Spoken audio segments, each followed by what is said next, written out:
Praise Lord. സ്തോത്രം. ഇന്നത്തെ തിരുവചന ധ്യാനത്തിനായി യോഹന്നാൻ 15:16 സ്തോത്രം. നിങ്ങൾ എന്നെ തിരഞ്ഞെടുത്തു എന്നല്ല, ഞാൻ നിങ്ങളെ തിരഞ്ഞെടുത്തു, നിങ്ങൾ പോയി ഫലം കായ്ക്കേണ്ടതിനും ഫലം നിലനിൽക്കേണ്ടതിനും നിങ്ങളെ ആക്കി വച്ചിരിക്കുന്നു. ഈ വാക്യത്തിൽ നിന്നും ദൈവം നമ്മെ തിരഞ്ഞെടുത്തത് ദൈവത്തിനു വേണ്ടി ഫലം കായ്ക്കേണ്ടതിനും ഫലം നിലനിൽക്കേണ്ടതിനുമാണ്. നാം ദൈവത്തെ തിരഞ്ഞെടുത്ത് എന്നല്ല, ദൈവം നമ്മെ തിരഞ്ഞെടുത്താണ്. ആ തിരഞ്ഞെടുപ്പ് നടന്നത് എപ്പോഴാണെന്ന് നമുക്ക് നോക്കാം. എഫേസ്യർ 1:4 പറയുന്നു, നാം തൻ്റെ സന്നിധിയിൽ വിശുദ്ധരും നിഷ്കളങ്കരും ആകേണ്ടതിന് അവൻ ലോകസ്ഥാപനത്തിന് മുമ്പേ നമ്മെ അവനിൽ തിരഞ്ഞെടുത്തു.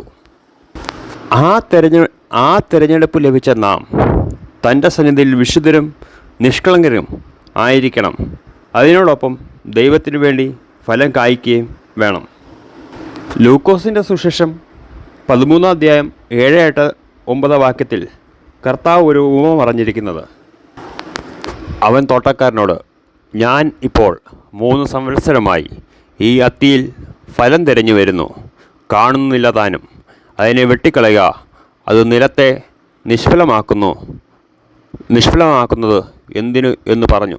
അതിന് അവൻ, കർത്താവേ, ഞാൻ അതിനു ചുറ്റും കിളച്ചു വളം ഇടുവോളം ഈ ആണ്ടുകൂടെ നിൽക്കട്ടെ, മേലാൽ കായ്ച്ചില്ലെങ്കിലോ വെട്ടിക്കളയാം എന്നുത്തരം പറഞ്ഞു. ഇവിടെ തോട്ടക്കാരൻ ഫലം കായ്ക്കാത്ത അത്തിമരത്തിന് വേണ്ടി മധ്യസ്ഥത വഹിക്കുന്നത് കൊണ്ടാണ് അതിനെ വെട്ടിക്കളയാതെ നിർത്തിയത്. ഹല്ലേലൂയ, സ്തോത്രം. ഇതുപോലെയാണ് നമ്മളും ഫലം കായ്ക്കുന്നില്ല എങ്കിൽ നമുക്ക് വേണ്ടി ക്രിസ്തു മധ്യസ്ഥ വഹിക്കുന്നതുകൊണ്ടാണ് നമ്മളെ സംരക്ഷിക്കുന്നത്. യോഹന്നാൻ 15:2 ഇപ്രകാരം പറയുന്നു, ഇനി കായ്ക്കാത്ത കൊമ്പൊക്കെയും അവൻ നീക്കിക്കളയുന്നു, കായ്ക്കുന്നതൊക്കെയും അധികം ഫലം കായ്ക്കേണ്ടതിന് ചെത്തിവെടുപ്പാക്കുന്ന ഈ സമയത്ത് നമുക്കത് വേദനയായും ഭാരമായും രോഗമായും തീരാം. എന്നാൽ നാം അതിൽ തളർന്നു പോകാതെ നല്ല ഫലം കായ്ക്കുന്നവരായി തീരണം. അതുകൊണ്ടാണ് കാട്ടൊലിവായ നമ്മെ നല്ല നാട്ടൊലിവിനോട് ഒട്ടിച്ചു ചേർത്തത്.